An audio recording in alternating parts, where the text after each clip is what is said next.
పెద్దలకి చిన్నలకి అయ్యలకి అమ్మలకి అందరికీ దండాలు.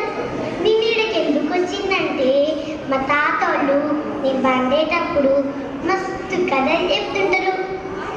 గంగలో ఒక్కగా ఇడిపిద్దామని వచ్చిన ఇంటరా మరి. ఓ ఊర్లో ఓ రైతు ఉండేటోడంట. గా రైతుకి రామయ్య సారయ్య అనే ఇద్దరు కొడుకులు ఉండేటోళ్ళంట. కొన్ని దినాలకి ఆ లయ్యకు పానం బాలే. దానికి ఇంత భూమి ఉండేదంట. గా భూమిని ఇద్దరికి పంచిండు. రామయ్యకి ఇచ్చిన భూమిలోనేమో పెద్ద పెద్ద బండరాళ్ళు ఉన్నాయి. ఈ సారయ్యకి ఇచ్చిన భూమేమో సాగు చేతికి సగంగా ఉంది.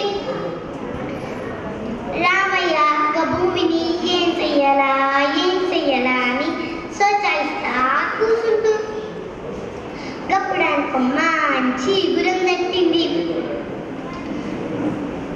వెనక సిరి దినం రామయ్య గా పొలంలో ఉన్న రాళ్ళన్నీ పొద్దెక్కేలోపు ఓరైతే సాన తీస్తారో వాళ్ళకి 25 దినామని ఈ పోటీలో సేటకు 500 పైకం కట్టాలని దండు రాయించిండు.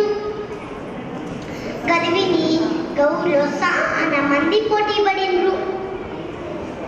పోటీ మొదలైంది. జోరుగా చేస్తుండ్రు. పొలంలో ఉన్న రాళ్ళు మొత్తం తీసిండ్రు. చివరికి పోటీ ఖతమైంది. రామయ్య బాగా చేసినోడికి ఇనాం ఇచ్చిండు. రామయ్య మిగిలిన పైకంతో అందరికీ కడుపు నిండా పెట్టిండు. రామయ్య పొలం కూడా సాగు చేయడానికి సగంగా అయింది.